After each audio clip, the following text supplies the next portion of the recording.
Hello all you demons and happy Friday. I am the narrator, and today I shall be reading an original story known as The Ouroboros.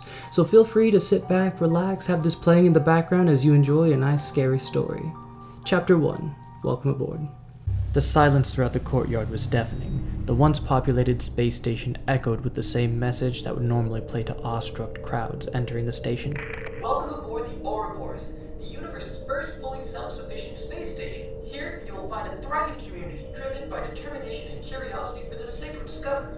Each of our highly trained staff stands as a testament to humanity's perseverance and adaptive capabilities. Feel free to enjoy any of our many amenities or shops we offer aboard the station.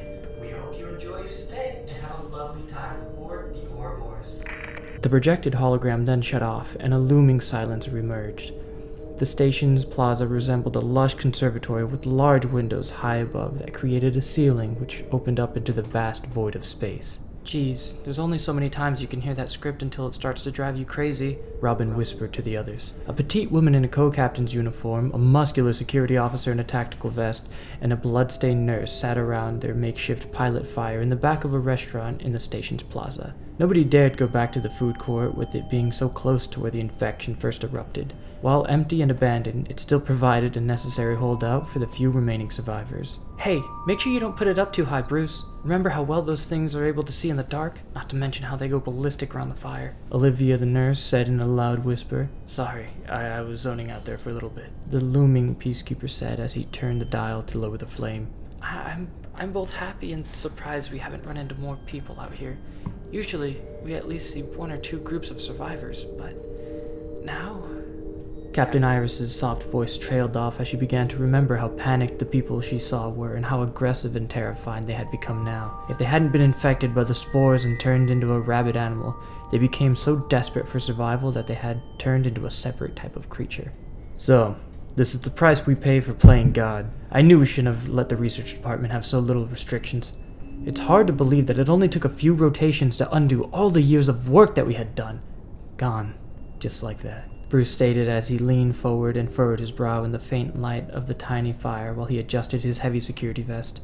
The small Stubbs pilot began to mesmerize him once again, like an exotic dancer alone in the night. Robin decided to leave her watch post near the counter that overlooked the lush plaza riddled with overturned tables and chairs momentarily. I know it's been hell, but let's just try to focus on the now and our plan for getting out. The executive shuttle can be unlocked with Iris's key now, which gives us a chance to escape this place. Even while distraught of the situation, Robin did her best to maintain the group's momentum going forward towards hope. She knew that reminiscing on the events at this point would mean to stop, and at this point they were prey and needed to stay on the run. Come on. Once the outbreak happened, everyone flooded to those shuttles, and those rabid infected people tore them apart as they were trying to escape. Olivia interjected, and a look of disappointment and remorse washed over Robin's face. Well, a lot of those people could have been saved if the previous captain hadn't locked the shuttles to prevent the spread. But now, we have the override code that Iris found to get us off this place. Robin retorted in defense. Iris buried her head in her knees as the horrific memories flashed all over again of what she experienced that day. Robin continued, We'll rest here until tomorrow's day cycle starts so we can have more light and less creatures. We'll need all of our strength and concentration to get us through the emergency shuttle station. Days ago, the group had come to the disheartening conclusion that nobody was coming for them. Aside from the occasional spotlight shining in the station from another observation ship, nobody was going to save the survivors. Most of the news on Earth was reporting that it was a simple power outage that had caused the Ouroboros to go dark with communication. There was no way that the officials were letting this avoidable tragedy get out to anybody.